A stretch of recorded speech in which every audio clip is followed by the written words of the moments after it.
Lady వాయిస్లో మాట్లాడుతుంటే అతను ఏ అకౌంట్లో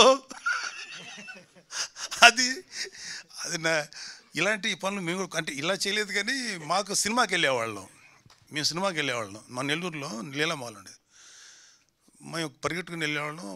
కొంచెం ఇంగ్లీష్ మూవీస్ చూసే ఇష్టం ఉండేది. పరమ దరిద్రంగా ఉండే సినిమాకి వెళ్ళేసేవారు. అలా 4-5 సార్లు జరిగేది. మా ఫ్రెండ్స్ ఏంటంటే వాళ్ళు చూసేవాళ్ళు కాదు. ఎరా సినిమా ఎలా ఉందని అడిగేవాడు.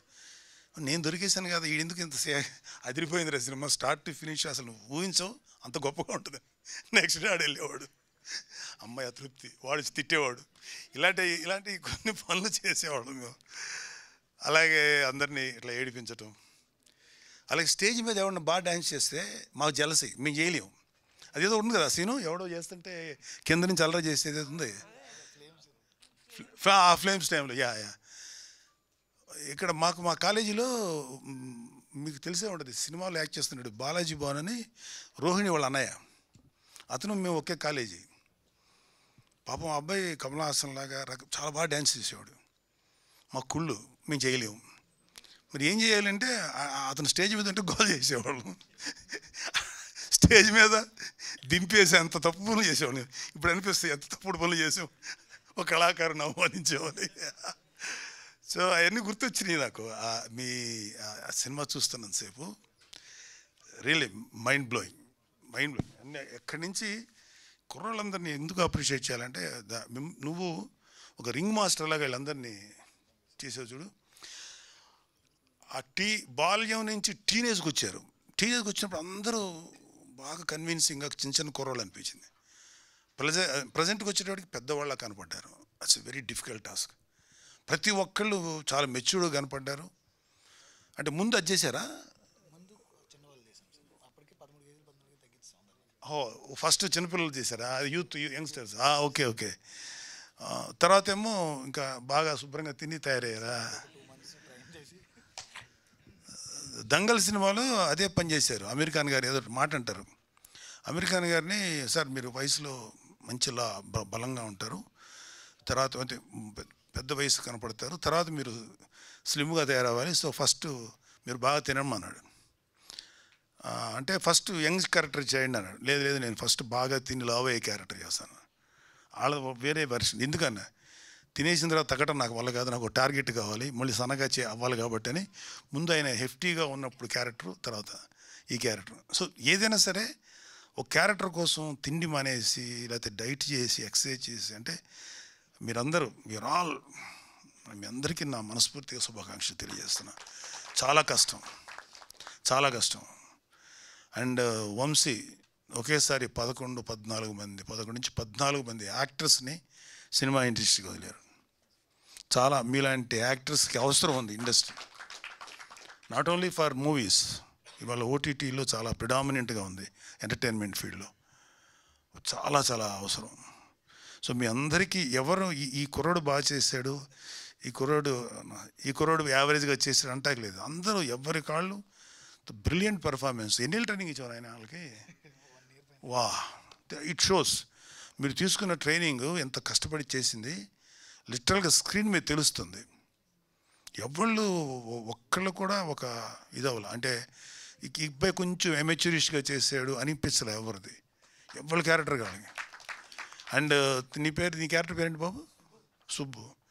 ఇతని రిపెంటెన్సు, ఇతని పెయిన్, ఆ చిన్న మొండితనం ఆ ఫస్ట్ హాఫ్లో చూపించింది. సెకండ్ హాఫ్లో తప్పని తెలిసిన సార్ అలా ఉండటం, తన రిపెంటెన్స్.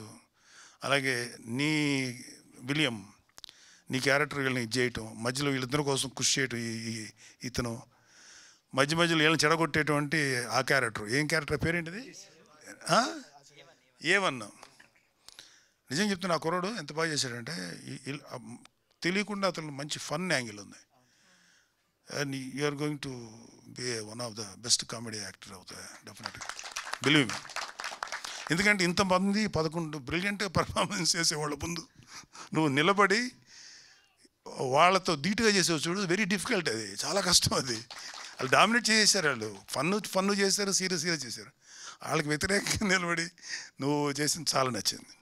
అండ్ మన సాయి కుమార్ గారు, అంటే నిజంగా ఆ క్యారెక్టర్కి సాయి కుమార్ కరెక్ట్, రమణ గారు కరెక్ట్, అంటే ఎవరు ఒక ఎక్స్పీరియన్స్డ్ పీపుల్ కావాలి అక్కడ, వాళ్ళని కరెక్ట్గా చేశారు. అండ్ ఈ 11 మెంబర్స్ కుర్రలు ఎవరైతే ఉన్నారో ఆ గర్ల్స్ అందరూ కూడా, వంశీ ఫస్ట్ అందరినీ కొత్త వాళ్ళు అన్నప్పుడు నాకు నిహార్కి ఫణికి మధ్యలో కొంచెం డిస్కషన్ జరిగింది. కొంచెం నోన్ ఫేస్ పెడదాం అన్నప్పుడు కొన్ని ఈ మార్కెటింగ్ కోసం తప్పదు అనుకున్నాం. కానీ నీహా నేను మళ్ళీ ఫణి ఏమనుకున్నాం అంటే, లేదు వంశీ ఆలోచించిందే కరెక్ట్. అక్కడికి వచ్చేటప్పటికి అతని గత సినిమాల తాలూకు ఎఫెక్ట్ చూసేవాడు మైండ్లో పడకూడదు. ఈడు ఆ సినిమాలు భలే చేసాడే అనిపించకూడదు, వాడిని అక్కడే చూడాలి. సో అందరూ కొత్త వాళ్ళని పెట్టి అందరితోటి అద్భుతమైన బ్రిలియంట్ పెర్ఫార్మెన్స్ చేసే వంశీ. It's unbelievable. నేను మనస్ఫూర్తిగా చెప్తున్నాను, నా వల్ల మీకు ఎంత ఏం చేయగలుగుతాను తెలియదు, కానీ this film deserves national award, not regional award. Regional award కాదు, రీజనల్ అవార్డ్స్ ఉంటాయి, best regional film, but national award. ఎందుకంటే there are 5-6 national awards. Best film, best new comer film, it's called Indira Gandhi award. Best film on social and economic issues, అదొక ఈయన రజత కమలాలు. And best film on national integration, best children film, అలా అదే Indira Gandhi best new directors film, అలా ఇంకో 4-5 ఉన్నాయి. దీని తర్వాత రీజనల్కి వస్తారు. I'm very fortunate that I got Nargis Dutt award, అంటే best film on national integration, రుద్రవేణికి 1986లో వచ్చింది. మీ సినిమాకి ఏంటంటే 2 ఉన్నాయి. నేషనల్ ఇంటిగ్రేషన్ అంటే కులాలు మతాలకు అతీతంగా మనుషులు ఉండాలనే మాట, అదేవిధంగా ఇష్యూస్, ఎకనామికల్ ఇష్యూస్, ఆర్థికపరమైన ఇష్యూస్, 2 కేటగిరీలోనూ మీరు ట్రై చేయొచ్చు. జస్ట్ ఎవరు కూడా వదలకుండా అన్నీ అప్లై చేయండి నియర్గా. డెఫినెట్గా ఐ విష్ మీ సినిమాకి ఖచ్చితంగా 6 అవార్డులో ఒక అవార్డు రావాలని కోరుకుంటున్నాను. ఎందుకంటే ఎంత గొప్ప సినిమాలు ఇలే ఉంటాయి. ఎందుకంటే ఎక్కడ ఈ సినిమాలు ఎక్కడ కూడా ఫేక్ అనేటువంటి సన్నివేశం లేదు. ఇక్కడ కొంచెం ఫేక్ ఉంది, ఇక్కడ కొంచెం ఆర్టిఫిషియల్గా ఉంది అనేది ఎక్కడ లేదు. ఆ విషయంలో వంశీ తీసుకున్న జాగ్రత్త అండ్ దాంట్లో అసలు అల్టిమేట్.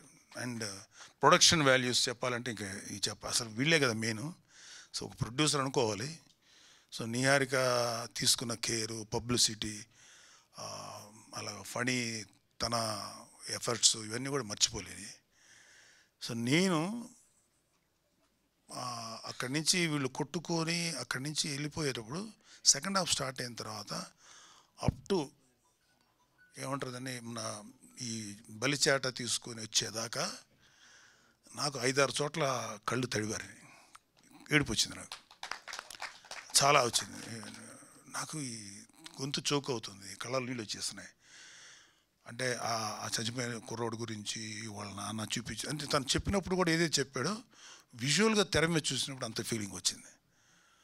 సో ఇట్స్ ఎక్స్ట్రాడినరీ ప్రయత్నం and very very very very good film. I'm very proud.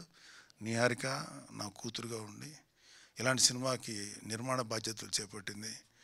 నాకు అత్యంత ఆత్మీయుడైన ఫణి ఈ సినిమాకి వెన్నుదనగా ఉన్నాడు. అండ్ ఈ captain of the ship Vamsi ఏదైతే చెప్పాడో అది జెన్యూన్గా తెర మీద చూపించారు.